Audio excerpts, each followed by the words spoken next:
जय श्री हनुमान जी की जय, बजरंग बली की जय।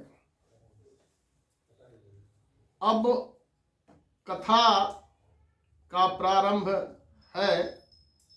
यहाँ पर श्री हनुमान जी अपने वानर भालुओं के साथ भगवान की आज्ञा का और सीता का पता लगाने के लिए जा रहे हैं और महीनों बीत गया, कोई पता नहीं लगा। तो अंगद ने कहा, भाई अब 1 महीना बीत गया है, न हम लोग जानकी का पता लगा सके और न तो जहां जहां जाना चाहिए वहां वहां जा ही सके। अब वहां जाने पर सुग्रीव मुझे अवश्य मार डालेंगे, अंगद कहते हैं। इसलिए मैं अब यहाँ रहकर तपस्या करूंगा, तुम लोग जाओ। हनुमान ने कहा, युवराज आप असमय ही क्यों हिम्मत हार रहे हैं? अरे सुग्रीव आपसे बड़ा प्रेम करते हैं, आप अपने जी जान से भगवान राम का कार्य सिद्ध होने तक के लिए चेष्टा करते रहे हैं। गुफा में जाने के कारण हम लोगों को देर हो गई है और वे अवश्य क्षमा कर देंगे और आपको राजा बनाएंगे। आप घबराइए मत, भगवान राम बड़े दयालु हों, वे सर्वथा आपकी रक्षा करेंगे। चलिए हम लोग अपनी शक्ति भर उनकी आज्ञा का पालन तो करें। यदि आप सुग्रीव से द्वेष करते हैं, उनके राजा होने से आपको दुख हुआ है और यहाँ रहकर आप बचना चाहते हैं, तो यह कदापि संभव नहीं है। यहाँ रह करके आप बच नहीं सकते हैं। आप राम के काम से जी चुराकर चाहे जहां भी छिपे, लक्ष्मण के बाणों से नहीं बच सकते हैं। अगर आप एक तरफ आप सुग्रीव से डर रहे हैं, तो राम काज से विमुख होने के लिए छिपने के नाते लक्ष्मण के बाण से आप नहीं बच सकते हैं। यह बात हनुमान जी ने अंगद जी को बताया। इससे अच्छा है कि चला ही जाए और जैसा वे करेंगे वैसा होगा। तो हनुमान की बात सुनकर अंगद ने जीवित रहने का संकल्प तो छोड़ दिया, परंतु उन्होंने सुग्रीव के पास जाने की अपेक्षा वहीं अनशन करके प्राण त्याग करना अच्छा समझा। तो उन्होंने, अंगद ने अपने प्राण त्यागने तक की बात जो है किया और ऐसा कहा कि हम यहीं पर अनशन करके अपना प्राण त्याग देंगे। प्राण त्यागना ही अच्छा समझा, क्योंकि वो जो है अंगद सुग्रीव से बहुत डर रहे थे और उनके साथ सभी लोग अनशन करने लगे और अनशन की बातें मान्य हो गई तो सभी लोग अनशन करने लगे और राम की चर्चा होने लगी। वहीं पर अनशन में राम की चर्चा होने लगी और उसी अनशन के समय देखिए, उसी अनशन के समय संपाति के दर्शन हो गए। संपाति कौन थे? संपाति एक गरुड़ पुत्र थे, पक्षीराज थे। वो 2 भाई थे संपाति, एक जटायु और दूसरा संपाति। तो संपाति जो है मिल गए, संपाति का दर्शन हुआ और संपाति चूंकि जानता था कि सीता का अपहरण किसने किया है, वो भी संपाति भी गया लेकिन जल गया था, वो चल नहीं सकता था। तो ये कथा आती है कि संपाति वहीं पर रह गया और जब ये पहुंचे तो ये भूख के मारे वो इन लोगों को खाना चाहता था, परंतु जब राम के बारे में राम की कथा सुना, राम की बात सुना और माता सीता के अपहरण की कहानी के बारे में तो जानता ही था, और ये जब पता लगा कि अब ये लोग ढूंढ रहे हैं तो उसने सीता का पता उसको चूंकि मालूम था, इसलिए उसने सीता के बारे में बताया। तब सब बानर भालू समुद्र के तट पर इकट्ठा हो गए। अब कौन पार जा सकता है, यह तो पता लग गया कि लंका का रावण उनको चुरा करके ले गया है। अब लंका में जाने के लिए समुद्र को कौन पार कर सकता है, इस विषय पर विचार होने लगा। अंगद के अत्यंत जो ओजस्वी भाषण देने पर सबने अपनी शक्ति पृथक पृथक बताई, क्योंकि फिर अंगद ने क्या कहा, अंगद ने कहा, अंगद कहूं जाऊं मैं पारा। अंगद ने कहा कि हम लंका में जाने के लिए हम जा तो सकते हैं, लेकिन वापस नहीं आ सकते। तो अंगद कहीं जाऊं मैं पारा, जिये संशय कछु फिरती बारा। जामवंत कह तुम सब लायक, पठहिए कीमी सबही करनायक। जामवंत ने कहा कि आपको घबराने की जरूरत नहीं है, और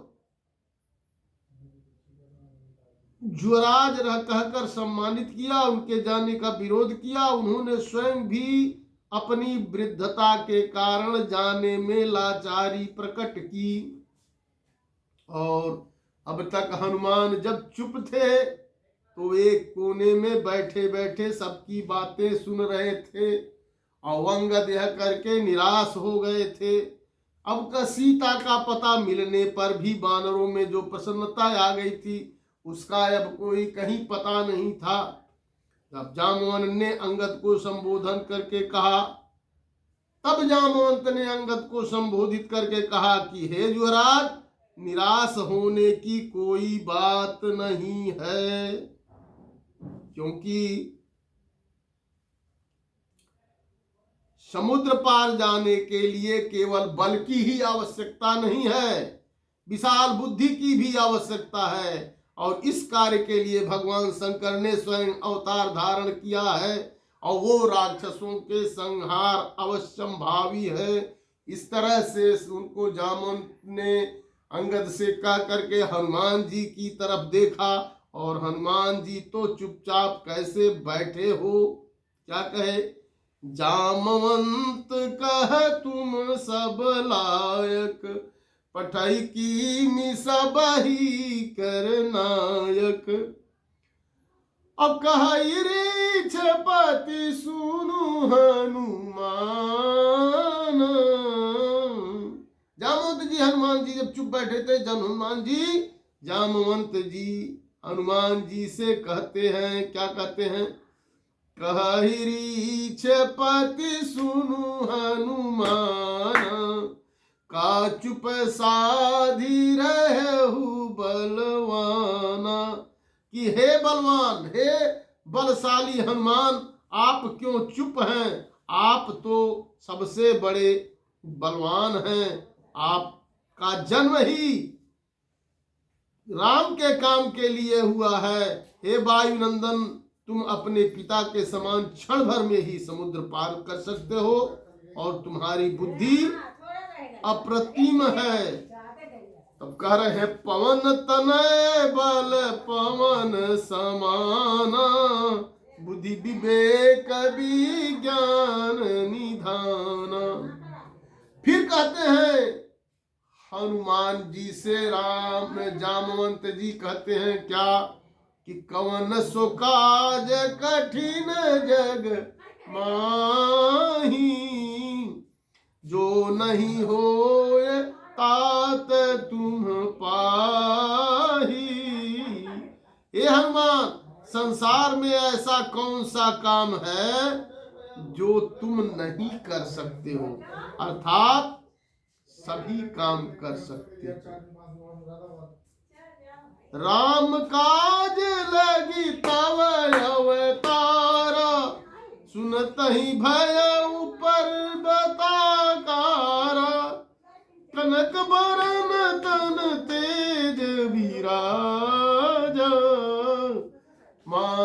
अपर गिरिन कर राजा।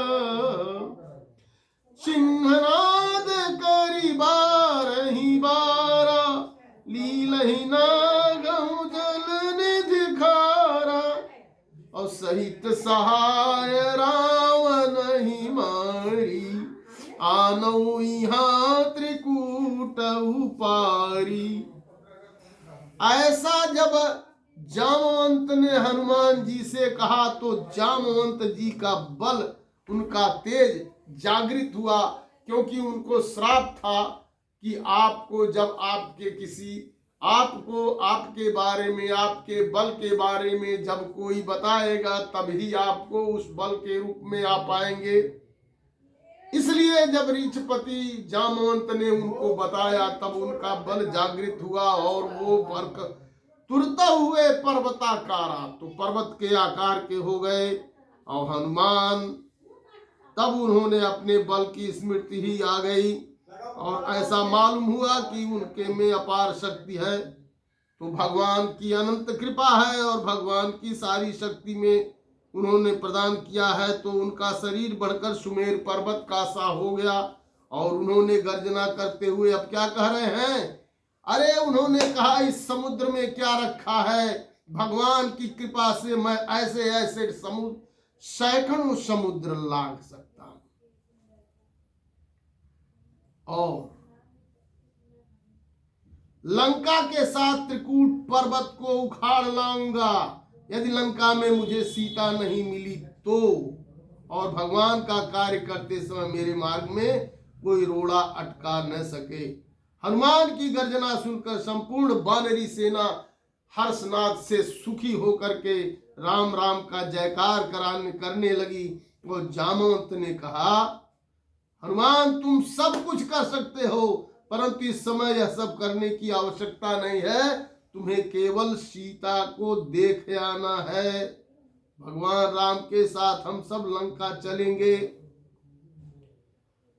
का कहे कि हनुमान जी कहते हैं, सहित सहाय रावण ही मारी, आनौ यहाँ त्रिकूट उपारी।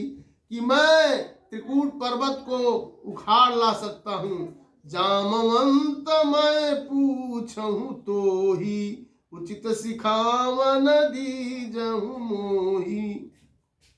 तब जामवंत जी कहते हैं कि नहीं, ये सब करने की जरूरत आपको नहीं है, आपको ही करना है। इतना करहु तात तुम जाई, सीत ही देख कहूँ सुधि आई। तब निज भुज बल राजीव नैना, कौतुक लागी संग कपि सेना, कौतुक लागी संग कपि सेना। तब जामवन की बात सुनते ही हनुमान उछलकर एक बड़े ऊंचे पर्वत श्रृंग पर चढ़ गए और उनके चरणों के आघात से बड़े बड़े पर्वत श्रृंग टूटकर गिरने लगे। उनकी पूंछ की चोट से बड़े बड़े वृक्ष आकाश में उड़ने लगे और उनमें से टूटकर बहुत से फूल हनुमान पर इस प्रकार गिर रहे थे मानो वे उनकी पूजा कर रहे हों। और देवताओं ने जय जयकार किया, ऋषियों ने शांति पाठ किया, वायु ने सहायता की और समुद्र पार जाने के लिए हनुमान उछल पड़े। उन्होंने भगवान को स्मरण करके वानरों को आश्वासन दिया कि मेरे मन में बड़ा उत्साह है, बड़ा हर्ष है, भगवान की असीम कृपा का अनुभव हो रहा है और मैं काम पूरा करके शीघ्र ही आऊंगा, तुम लोग घबराना मत। और फिर भगवान के नाम की जय ध्वनि करके वे चल पड़े। तो कपिसेन संग संहारी निशिचर राम सीता ही आनी है, त्रैलोक पावन सुजस सुर मुनि नार, दादी बखानी है। जो सुनत गावत कहत समुझत परम पद नर पावई। रघुबीर पद पाथोज मधुकर दास तुलसी गावई। भाव भेषज रघुनाथ जसु सुनई जे नर अरु नारी। और तिनकर सकल मनोरथ सिद्ध करही त्रिशिराय। श्याम रामचंद्र की जय। इस तरह से श्री हनुमान जी और लंका की ओर चल पड़े और उनके वेग से प्रभावित होकर के बहुत से वृक्ष उनके साथ उड़ने लगे। दल के दल बादल उनके शरीर के कठोर स्पर्श से तितर बितर होकर कर स्वरूप उनके शरीर पर कुछ शीतल जल बिंदु ढालने लगे। श्री मारुति राय और किसी ओर न देखकर आकाश मार्ग से ही चले जा रहे थे। बोलो श्री रामचंद्र की जय। श्री हनुमान जी की जय।